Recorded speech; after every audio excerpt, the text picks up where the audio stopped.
ایک بندہ آیا رسول اللہ کے پاس، یہ میرا ہمسایہ ہے، اس کے پاس کھجور کا ایک تن ہے جو میری دیوار کے ساتھ لگتا ہے، یہ مجھے دے دے گا، میں چھت ڈال لوں گا۔ رسول اللہ نے کہا بلائیے، میں آپ کی سفارش کیے دیتا ہوں۔ اس بندے کو بلایا، اس بندے نے کہا جی آقا کیا حکم ہے؟ کہا اس بندے کو، میرے صحابی کو، یہ کھجور کا تنا دے دے، اپنی چھت ڈال دے گا، دیوار کو مضبوط کر لے گا۔ اے اللہ کے رسول، اس کے بدلے میں مجھے کیا ملے گا؟ رسول اللہ صلی اللہ علیہ وسلم نے کہا اس کھجور کے خشک تنا جو تیرے کسی کام کا نہیں ہے، اس کے بدلے میں تجھے جنت میں کھجور کی گارنٹی دیتا ہوں۔ بندہ ذہین تھا، اس نے کہا رسول اللہ کے منہ سے الفاظ نکل گئے ہیں، لیکن قسمت کی بات ہے۔ کہتا میں تو جنت کے کھجور کے بدلے میں نہیں دوں گا، مجھے اس کے بدلے میں مال ملنا چاہیے۔ مدینہ میں یہ بات پھیل گئی، ابو دغدہ کے کان سے ٹکرائی، رسول اللہ کی بارگاہ میں حاضر ہوئے۔ کہا اللہ کے رسول، یہ جو آپ کی آپشن ہے، یہ جو آپ نے ایک سودا اور تجارت بتائی ہے، کیا یہ صرف اس کے لیے خاص ہے کہ ابو دغدہ اگر خرید کے اس کو دے دے، ابو دغدہ کو جنت میں کھجور کا ایک پودا مل جائے گا؟ مل جائے گا۔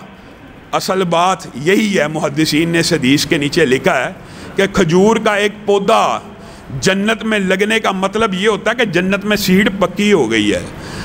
جب اللہ کسی بندے کا حملہ ولا قوت الا باللہ سبحان اللہ پڑھتے جائیں، کھجور کے درخت لگاتے جائیں جنت میں، سینکڑوں ہزاروں کھجور کے درخت جنت میں لگے ہوئے ہیں، تو اللہ تعالیٰ اتنا کریم ہے، پھر بندے کو آگ میں نہیں ڈالے گا، جہاں پہ درخت لگے ہوئے ہیں وہاں پہ ہی بھیجے گا۔ ابو دغدہ کے برین میں یہ بات آ چکی تھی کہ یہ سودا کھجور کے درخت کا نہیں ہے، یہ جنت کا سودا ہو رہا ہے۔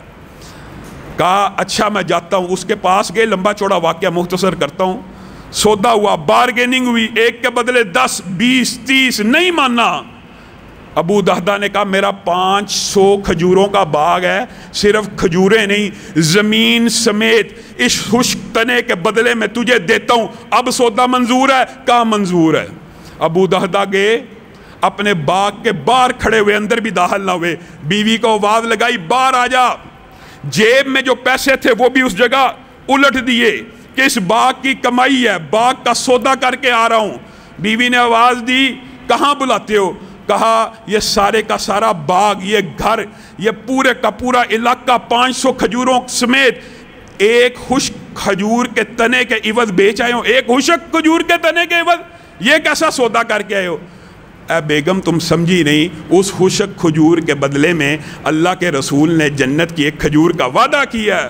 بخ بخ اے ابو دغدہ، تو نے بڑا اچھا سودا کیا، تو نے بڑا عمدہ سودا کیا۔ بیویاں بھی دیکھی کیسی ہیں، اسی وقت نقاب چادر پکڑی، پورے کا پورا باغ چھوڑا، باہر نکل آئی۔ اور پھر آگے جو واقعہ نا حدیث کے اندر بندے کا کلیجہ ہل جاتا ہے۔ رسول اللہ صلی اللہ علیہ وسلم اس ابو دغدہ کے جنازے کے اوپر کھڑے ہیں، رسول اللہ کو یہ سارا واقعہ یاد آ رہا ہے کہ ابو دغدہ نے یہ کیسا کام کیا تھا۔ حدیث کے بہت سے ٹکڑے ان کی فضیلت کے اوپر دلالت کرتے ہیں۔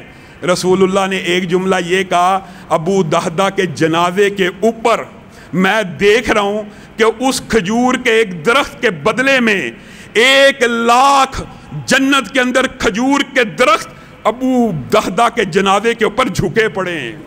اور بعض روایات کے الفاظ یہ ہیں، ابو دغدہ تو نے اتنا عمدہ سودا کیا ہے کہ میں نے آسمان میں تیرا 1,00,000 کھجوروں کا باغ دیکھ لیا۔ آپ 700 کی بات کرتے ہیں، یہاں لاکھوں کی بات ہے، اور یہ صحابہ ہیں، آپ نے ان کے واقعات سنے ہوں گے۔ یقین مانیے یہ کتنا طویل موضوع ہے، انسان صرف واقعات سناتا جائے انسان حیران رہ جائے۔ آپ نے سنا ہوگا ایک صحابی نے صدقہ کیا ایک جانور کی سر کا، 7 گھروں سے ہوتا ہوا انہی کے پاس واپس آ گیا۔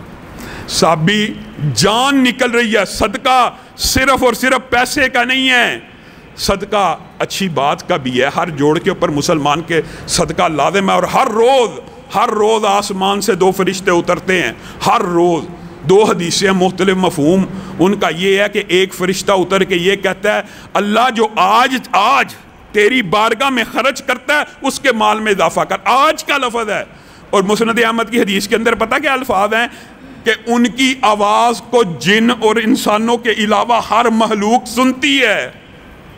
اور مانا کیا تعجب کا اظہار کرتی ہے کہ یہ فرشتے اتنی اونچی اونچی بول رہے ہیں آپ کو اور مجھے تو رسول اللہ نے بتلا دیا، ہمیں یقین نہیں ہے؟ ہر روز کیا کہتے ہیں؟ جو آج حرج کرے گا اللہ اس کے مال میں اضافہ کرے گا، جو آج حرج نہیں کرے گا اللہ اس کا مال تلف کر لے گا۔ یہ اسی لیے صحابہ کی ٹریننگ ہو رہی ہے۔ پانی